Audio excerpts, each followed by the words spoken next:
Friends, Prayag महात्म्य एवं आरती। हम पर डे स्नान नहीं कर सकते, संगम की रेती पर नहीं सो सकते, तो कम से कम हम रोज एक अध्याय माघ का महात्म्य सुन करके अपने जीवन को धन्य बना सकते हैं। तो फ्रेंड्स, पहला अध्याय से हम शुरू करते हैं और 27 अध्याय है, तो हम इसे रोज एक अध्याय करके पूरा करेंगे।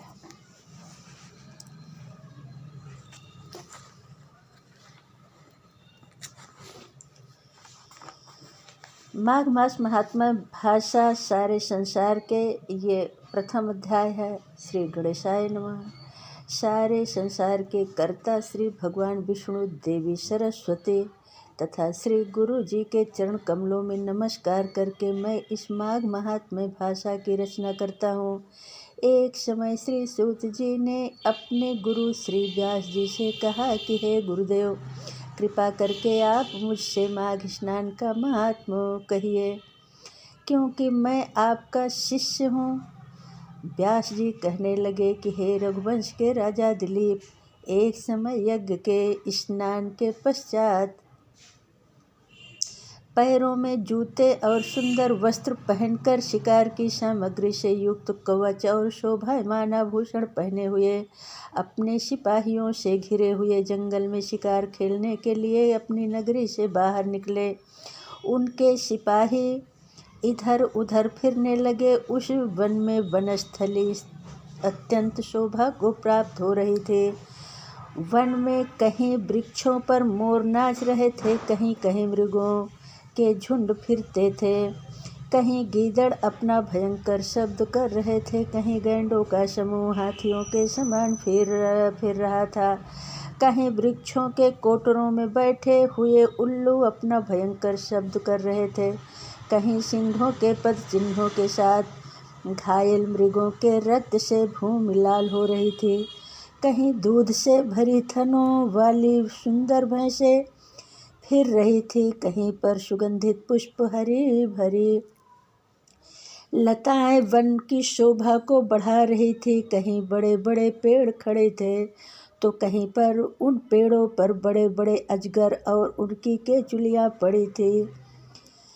उसी समय राजा के सिपाहियों के बाजे की आवाज़ सुनकर मृग वन में से निकलकर भागने लगा और बड़ी बड़ी चौकड़ियाँ भरता हुआ आगे बढ़ा। राजा ने उसके पीछे अपना घोड़ा दौड़ाया, परंतु मृग पूरी शक्ति से भागने लगा। मृग कांटेदार वृक्षों के एक जंगल में घुसा और राजा ने भी उसके पीछे वन में प्रवेश किया, परंतु दूर जाकर मृग राजा की दृष्टि से ओझल होकर कहीं निकल गया। राजा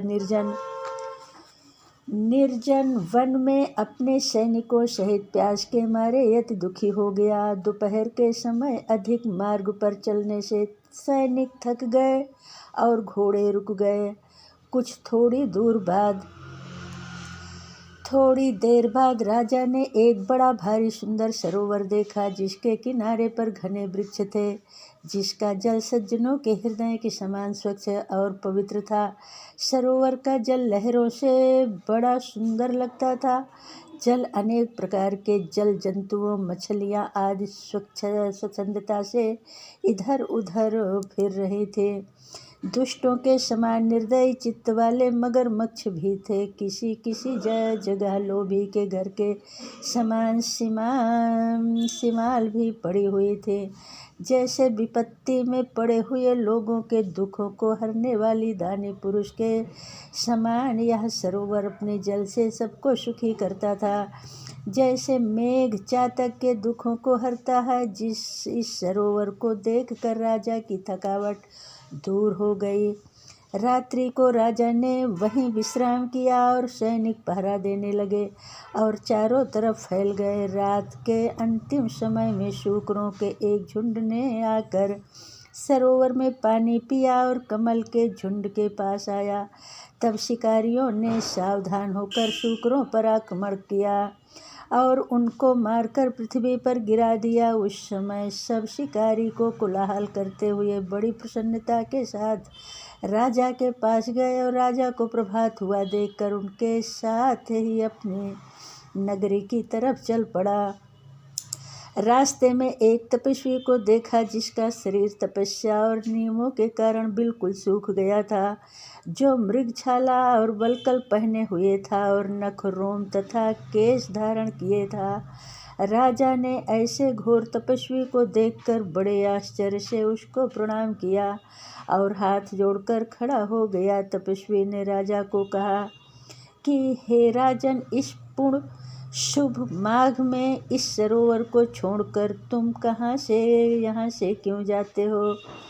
कैसे जाने की इच्छा करते हो? तब राजा कहने लगा कि हे महात्मन, मैं तो माघ मास में स्नान के फल को कुछ भी नहीं जानता। कृपा करके आप विस्तार पूर्वक मुझको बतलाइए।